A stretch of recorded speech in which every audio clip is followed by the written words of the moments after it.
আমাদের অনেক স্বপ্ন ছিল 5ই আগস্টের পরে আমাদের দেশের ইতিবাচক পরিবর্তন হবে।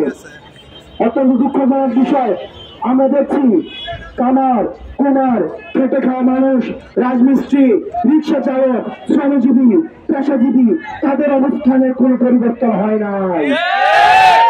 তার যে অবস্থানে ছিল ঠিক সেই অবস্থানেই তাদের অবস্থান রয়েছে। আমরা সিনজিওয়ালাদের সাথে যখন কথা বলি তখন শুনি তাদেরকে চাঁদা দিয়ে রাস্তার মধ্যে সিএনজি চালাতে হয়। অটোওয়ালা যারা, টেম্পো স্ট্যান্ডে যারা রয়েছে, আমরা যখন দেখি তাদের এই অটো রাস্তায় নামাইতে হইলে তাদেরকে এলাকার স্থানীয় চাঁদাবাজদেরকে চাঁদা দিতে হয়, ব্যবসায়ীদেরকে চাঁদা দিয়ে ব্যবসা করতে হয়। পুলিশ এখনো পর্যন্ত মামলা বাণিজ্য অব্যাহত রেখেছে। 5ই আগস্টের পরে পুলিশ হওয়ার কথা ছিল জনতার পুলিশ। আমরা চেয়েছি জনতার কাতারে, ক্ষমতা কাঠামো থেকে এসে জনতার কাতারে নেমে আসবে, কিন্তু দেখেছি মামলা বাণিজ্যের স্তর ইন্টারন্যাশনালাইজ করা হয়েছে। মামলা বাণিজ্য দিয়ে আমরা দেখছি এটাকে একটা ব্যবসায়ীর একটা নতুন উপলক্ষ তৈরি করা হয়েছে। আমরা 5ই আগস্ট পরবর্তী সময়ে আমরা যে ইতিবাচক বাংলাদেশের স্বপ্ন দেখেছি, আমরা এই স্বপ্ন 3 দিন স্ফীত হতে যাচ্ছে। এই স্বপ্ন 3 দিন আমাদের অনেক আমরা আশাহত হচ্ছে। তাই আমরা স্পষ্টভাবে বলতে চাই, আমাদের প্রক্লেমেশন অফ রেভলিউশনে এই বিষয়টি সুস্পষ্টভাবে আমাদের ঘোষণা করতে হবে। আমাদের এই রেভলিউশনের মধ্যে নাগরিক অধিকার দিয়ে আমাদের এই প্রক্লেমেশনটিকে ঘোষণা করতে হবে।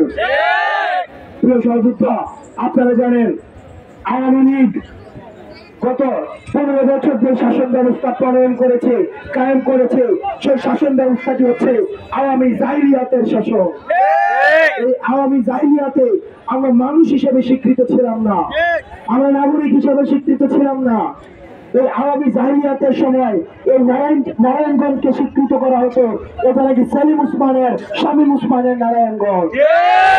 বাংলাদেশের এই যে প্রত্যেকটি ইঞ্চি মাটি, প্রত্যেকটি নাগরিকের সমান ন্যায্য হিস্সা রয়েছে। এখানে কোন ব্যক্তির কোন এই দেশ কারো বাপের না, এই দেশ কারো কোন বাপের কোন পৈতৃক সম্পত্তি না। এই দেশের প্রত্যেকটি মানুষ যারা নাগরিক তাদের সমান অধিকার রয়েছে। প্রিয় সহযোদ্ধা, এই আওয়ামী লীগকে নিয়ে পরবর্তী বাংলাদেশ বিনির্মাণ করা কখনোই সম্ভব না।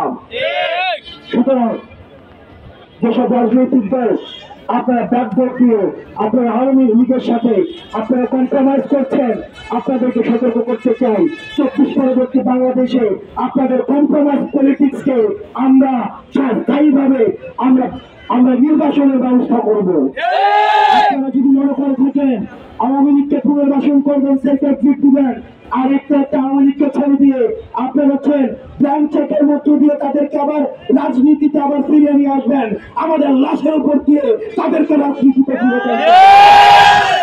24 পরবর্তী বাংলাদেশে হয় ছাত্র নাগরিক থাকবে, না হয় আওয়ামী লীগ থাকবে। প্রিয় সহযোদ্ধা, আপনারা জানেন আওয়ামী লীগের বিচার নিশ্চিত করতে হবে। এই যে বিডিআর হত্যাকাণ্ড করা হয়েছে সেটার বিচার নিশ্চিত করতে হবে, সরকার বিচার নিশ্চিত করতে হবে। আমরা বিগত 3টা ইলেকশনে ভোট দিতে পারি না, আবার যারা ভোট দিয়েছে তারা 10-15টা করে ভোট দিয়েছে, তারা দিনের ভোট রাতে দিয়েছে, দামি ইলেকশন হয়েছে, ভোট ট্যাম্পারিং করা হয়েছে। আমরা এই যে গণতন্ত্রকে টিপে হত্যা করা হয়েছে, আওয়ামী লীগকে তার জন্য অবশ্যই বিচার নিশ্চিত করতে হবে। এই যারা 3টা ইলেকশনে অংশগ্রহণ করতে পেরেছে তাদেরকে বিচারের আওতায় আনতে হবে। আমরা দেখেছি বাংলাদেশকে একটা দাসতন্ত্রে পরিণত করেছিল, হঠাৎ করে অভ্যুত্থানের পরে সংবিধান প্রীতি বেড়ে গিয়েছে।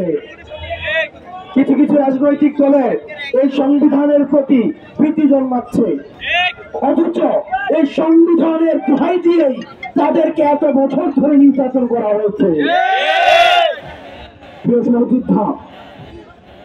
এই সংবিধানের প্রতি যাদের প্রীতি জন্মায়, এই সংবিধানের প্রতি, এই সংবিধানকে অবিকৃত অবস্থায় রাখার জন্য যাদের আগ্রহ জন্মায়, তাদের পরবর্তী সিদ্ধান্ত নিয়ে আমাদের ছাত্র নাগরিকের মধ্যে সন্দেহের উদ্রেক হয়।